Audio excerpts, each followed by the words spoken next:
Robert কিওসাকির বিখ্যাত বই rich dad poor dad নামটা শোনেননি এমন মানুষ খুব কমই আছেন বোধহয়। খুবই পরিচিত বই। তো আজ আমরা এই বইটার গভীরে একটু ডুব দেব। কিওসাকি এখানে তার নিজের জীবনের কথাই বলেছেন। তার এক বাবা, মানে যাকে তিনি পুয়ার ড্যাড বলছেন, তিনি ছিলেন উচ্চশিক্ষিত সরকারি চাকুরে। আর অন্যজন তার বন্ধুর বাবা, যাকে তিনি রিচ ড্যাড ডাকতেন, তিনি ছিলেন একজন সফল উদ্যোক্তা। একেবারে অন্যরকম। হ্যাঁ, দুজনের অর্থনৈতিক চিন্তাভাবনা মানে দর্শন ছিল একদম আলাদা। ঠিক তাই।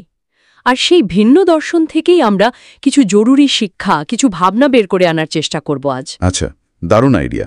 একেবারে শুরুতে যে ধারণাটা আমার মনে হয় খুব গুরুত্বপূর্ণ, সেটা হলো ধনীরা নাকি টাকার জন্য কাজ করে না। ঠিক, বরং টাকা তাদের জন্য কাজ করে। হ্যাঁ, সাধারণ মানুষ যেমন, মানে আমরা সময় দিই, শ্রম দিই, তার বিনিময়ে টাকা পাই, কিন্তু ধনীরা নাকি ওই পথে হাঁটেন না।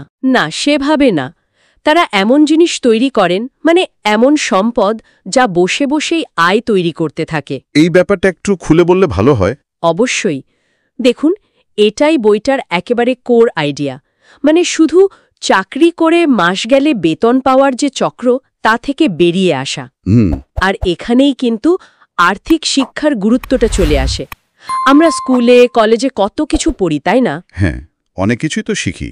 কিন্তু টাকা পয়সা কিভাবে ম্যানেজ করতে হয়, কোথায় ইনভেস্ট করলে বাড়ে, বাজারের নিয়মকানুনগুলো কি, এইসব জরুরি জিনিস প্রায় সিলেবাসে থাকে না। ঠিক বলেছেন। এগুলো ছাড়া তো আর্থিক স্বাধীনতা পাওয়া কঠিন। একদম, এগুলো জানাটা খুব দরকারি। তাহলে আর্থিক শিক্ষা জরুরি, আর তার একটা বড় অংশ হলো এই সম্পদ আর দায়ের ব্যাপারটা বোঝা, অ্যাসেট আর লায়াবিলিটি। হ্যাঁ, এই দুটো শব্দের মানে বোঝাটা খুব জরুরি।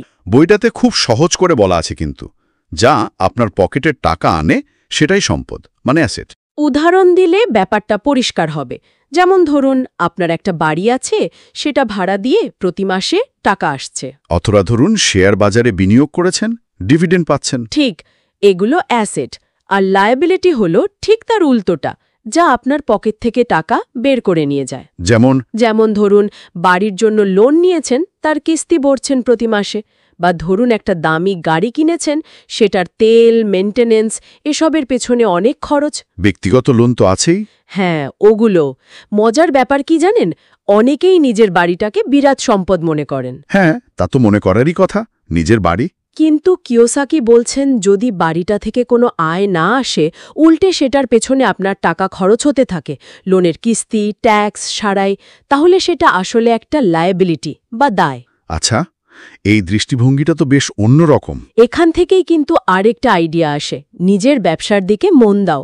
মানে শুধু মাস মাইনের চাকরির ওপর ভরসা না করে এমন কিছু তৈরি করো যা থেকে আয় আসতে থাকবে, অ্যাসেট তৈরি করা আর কি। কিন্তু শুধু এই তত্ত্বটা জানলেই তো হবে না, ভয় আর লোভের কথাও তো আছে বইটাতে। হ্যাঁ, খুবই গুরুত্বপূর্ণ পয়েন্ট। টাকা হারানোর ভয়, আবার বেশি পাওয়ার লোভ, এই দুটো জিনিস নাকি মানুষকে একটা আবর্তে, মানে র্যাট রেসে আটকে রাখে। একদম।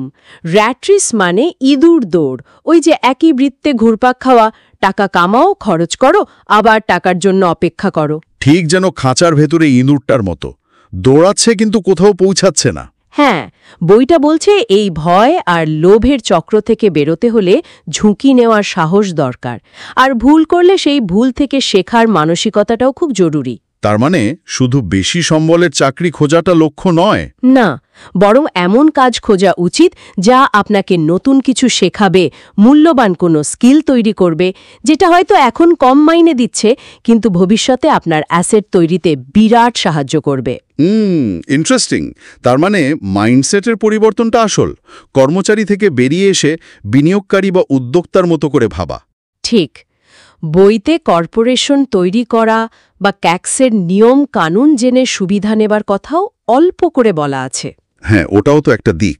তবে মূল ফোকাসটা কিন্তু ট্যাক্স ফাঁকি দেওয়া নয়, বরং সিস্টেমটা কিভাবে কাজ করে সেটা বোঝা, আর্থিক সিস্টেমটাকে নিজের সুবিধার জন্য ব্যবহার করতে পারা।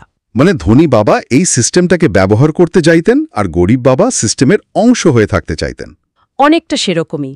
একজন ঝুঁকি নিয়ে সিস্টেম তৈরি করতে বা কাজে লাগাতে আগ্রহী, আর একজন নিরাপত্তা খুঁজে সিস্টেমের অধীনে থাকতে চান। এটাই মূল পার্থক্য। তাহলে পুরো আলোচনার সার কথা যদি টানি, তাহলে কি এটা দাঁড়ায় যে আমি কত টাকা রোজগার করছি তার চেয়েও বেশি জরুরি হলো আমি কতটা ধরে রাখতে পারছি হ্যাঁ, আর সেই ধরে রাখা টাকাটাকে কতটা ভালোভাবে নিজের জন্য কাজে লাগাতে পারছি, মানে টাকা দিয়ে টাকা তৈরি করা। ফিনান্সিয়াল আইকিউ ব্যবহার করে এমন একটা ব্যবস্থা তৈরি করা যেখানে আপনার সম্পদগুলোই আপনার জন্য আয় তৈরি করে চলবে। মানে যেখানে আমার সবসময় সক্রিয়ভাবে থাকার দরকার পড়বে না। ঠিক তাই, একটা প্যাসিভ ইনকাম স্ট্রিম তৈরি করা। এটা একটা লাগাতার প্রক্রিয়া, মানে চলতেই থাকে। চমৎকার বললেন। আচ্ছা, আমাদের আলোচনা তো প্রায় শেষের দিকে। যাওয়ার আগে শ্রোতাদের জন্য একটা প্রশ্ন রেখে গেলে কেমন হয়? হ্যাঁ, নিশ্চয়ই। যদি কেউ সত্যি আর্থিক স্বাধীনতার পথে হাঁটতে চান, নিজের পায়ের তলার মাটি শক্ত করতে চান, তাহলে কোন ভয়টা বা কোন প্রচলিত ধারণাটাকে মন থেকে সবার আগে বাদ দেওয়া উচিত বলে আপনার মনে হয়? খুব ভালো প্রশ্ন।